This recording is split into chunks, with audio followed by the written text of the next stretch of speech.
Next question ಏನು, ಕೆಳಗಿನ ಹೇಳಿಕೆಗಳನ್ನು ಪರಿಗಣಿಸಿ. ಒಕ್ಕೂಟ ಆಡಳಿತಕ್ಕೆ ಸಂಬಂಧಿಸಿದಂತೆ ಸಚಿವ ಸಂಪುಟದಲ್ಲಿ ತೆಗೆದುಕೊಂಡ ಎಲ್ಲ ತೀರ್ಮಾನಗಳನ್ನು ರಾಷ್ಟ್ರಪತಿಗೆ ತಿಳಿಸಬೇಕು. ರಾಷ್ಟ್ರಪತಿಗಳು ಎರಡನೇದು, ರಾಷ್ಟ್ರಪತಿಗಳು ಶಾಸನದ ಪ್ರಸ್ತಾವನೆಗೆ ಸಂಬಂಧಿಸಿದ ಮಾಹಿತಿಯನ್ನು ಕೇಳಿದರೆ ನೀಡಬೇಕು. ಒಬ್ಬ ಮಂತ್ರಿಯು ಸಚಿವ ಸಂಪುಟದ ಮುಂದೆ ಮಂಡಿಸದೆ ತಾನೇ ಯಾವುದೇ ನಿರ್ಣಯವನ್ನು ತೆಗೆದುಕೊಂಡಿದ್ದರೆ ರಾಷ್ಟ್ರಪತಿಗಳು ಅದಕ್ಕೆ ನಿರ್ದೇಶನ ನೀಡಬಹುದು. ನಾಲ್ಕನೇದು, ನಿರ್ದಿಷ್ಟ ಮಾಹಿತಿಯನ್ನು ಅಥವಾ ವಿಷಯಕ್ಕೆ ಸಂಬಂಧಿಸಿದಂತೆ ರಾಷ್ಟ್ರಪತಿಗಳು ಸಚಿವ ಸಂಪುಟವನ್ನು ಉದ್ದೇಶಿಸಿ ಸಂದೇಶಗಳನ್ನು ಕಳಿಸಬಹುದು. ಸೊ ಇದರೊಳಗೆ ಯಾವುದು ಕರೆಕ್ಟ್ ಅಂತ ಕೇಳೋಣ. ಆಪ್ಷನ್ ನಾಲ್ಕು ಕೆಳಗದವು, ಯಾವುದಂತ ನೋಡ್ರಿ ರೈಟ್ ಟಿಕ್ ಮಾಡಿರಿ. ಈ ನಾಲ್ಕನೇದು ಒಂದು ಬಿಟ್ಟು ಎಲ್ಲನೂ ರೈಟ.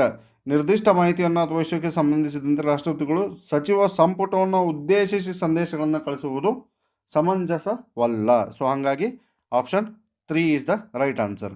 ಭಾರತ ಸಂವಿಧಾನದ 78ನೇ ವಿಧಿಯ ಪ್ರಕಾರ ಮಂತ್ರಿಯು ರಾಷ್ಟ್ರಪತಿಗಳಿಗೆ ಒದಗಿಸಬೇಕಾಗಿರುವ ಮಾಹಿತಿಯು ಸಂಬಂಧಪಟ್ಟಿರುವುದು ಯಾವುದಕ್ಕೆ ಅಂತ ಕೇಳೋಣ ನಾವು.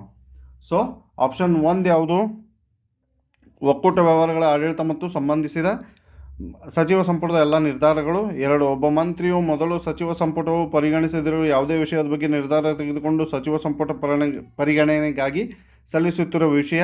3ನೇದು, ರಾಷ್ಟ್ರಾಧ್ಯಕ್ಷರು ಕೇಳುವ ಶಾಸನದ ಪ್ರಸ್ತಾವನೆಗಳನ್ನು ಸಲ್ಲಿಸುವುದು. 4ನೇದು, ಅಂತಾರಾಷ್ಟ್ರೀಯ ಒಪ್ಪಂದಗಳು. ಸೊ ಇದ್ರಾಗ ಆನ್ಸರ್ ಯಾವುದು, 1, 2, 4 ಅಥವಾ 1, 3, 2, 3 ಅಥವಾ 1, 2, 3. So the right answer is 1, 2, 3.